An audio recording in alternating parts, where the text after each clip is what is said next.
दोस्तों, जर्मनी वह देश है जिसका साइज भारत के तमिलनाडु जितना है, लेकिन फिर भी दूसरे विश्व युद्ध के दौरान यह देश आधे से ज़्यादा यूरोप देश पर कब्जा करके बैठा था। कुछ लोग तो यह भी मानते हैं कि हिटलर ने रूस पर हमला न किया होता तो वह पूरे यूरोप पर कब्जा कर लेता।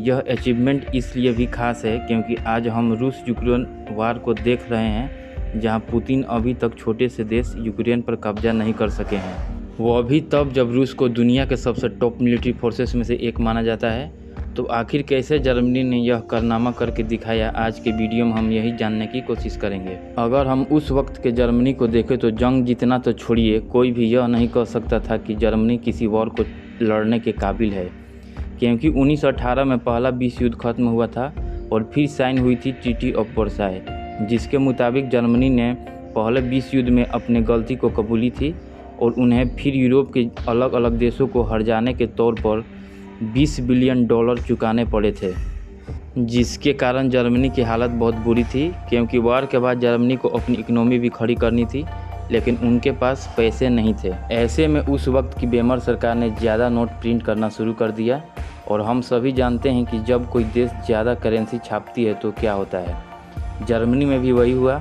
बहुत बड़े पैमाने पर जर्मनी में इन्फ्लेशन आ गया और यह इतना खतरनाक था कि $1 की कीमत उस वक्त 4.3 ट्रिलियन जर्मन मार्क तक पहुंच गई थी। जर्मनी की हालत बहुत ख़राब थी, तब उन्हें बचाने आया अमेरिका। जर्मनी ने अमेरिकन बैंक से भारी लोन लेना शुरू किया, जिसकी मदद से वो देश को कुछ हद तक चला पा रहे थे। लेकिन फिर 1929 का साल आया और अमेरिका समेत पूरे दुनिया भर में मंदी छा गई, जिसे द ग्रेट डिप्रेशन भी कहा जाता है, जिसने जर्मनी की मुश्किलें और बढ़ा दी, क्योंकि वह अब अमेरिका से लोन भी नहीं ले सकता था। दूसरी तरफ ट्रीटी ऑफ वर्साई के मुताबिक अब जर्मनी को अपनी मिलिट्री की साइज घटाकर 1 लाख लोगों तक का करना था और अपने एयरफोर्स को पूरी तरह से बंद करने वाला था। इन सब के बीच में एक जर्मनी मिलिट्री ऑफिसर अचानक से जर्मनी में बहुत पॉपुलर हो रहा था और उसका नाम था एडोल्फ हिटलर। 1930 में हिटलर ने जर्मनी की कमान संभाली और अगले 9 सालों में जर्मनी दुनिया भर के लिए खतरा बन गई। आखिर 9 साल में हिटलर ने जर्मनी को कैसे ट्रांसफॉर्म किया। हिटलर एक जर्मनी राष्ट्रवादी था और उसे यह बात बिल्कुल पसंद नहीं थी कि ट्रीटी ऑफ वर्साई के कारण उसके देश को तबाह कर दिया गया। उसका तो यह मत था कि जर्मनी या फिर आर्यंस दुनिया की सबसे एडवांस रेस है, उन्हें ही दुनिया पर शासन करना चाहिए। हिटलर ने अपने मोटिवेशन और चार्म्स को मिक्स करके एक ऐसा कॉकटेल बनाया जो दुनिया को अगले महायुद्ध तक लेकर गया। लेकिन आज हमें जैसा हिटलर लगता है वैसा तब के लोगों को नहीं लगता था। उदाहरण के तौर पर यूँ तो जर्मनी 1 लाख से ज़्यादा सोल्जर नहीं रख सकता था, लेकिन 1935 में उसकी खुद की फौज में 3 लाख से ज़्यादा सोल्जर थे और एक एयरफोर्स भी थी जिसके पास 2500 से ज़्यादा कटिंग एज वार प्लेन्स थे। लेकिन इन्हें हिटलर ने छिपाया नहीं।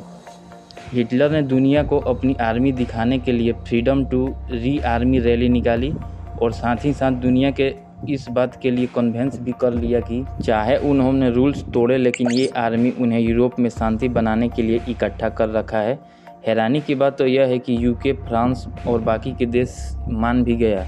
एक वक्त तक जर्मनी इंडस्ट्री में खड़ी होने लगी, वहाँ पर BMW जैसी कंपनी प्रोग्रेस कर रही थी। अमेरिका से लेकर यूरोप तक बाकी के देशों में लोग हिटलर का समर्थन करने लगे और अपने पॉलिटिशियन को हिटलर से सीखने की नसीहत देते थे। लेकिन ये सब 1939 में बदल गया जब हिटलर ने पोलैंड पर हमला कर दिया।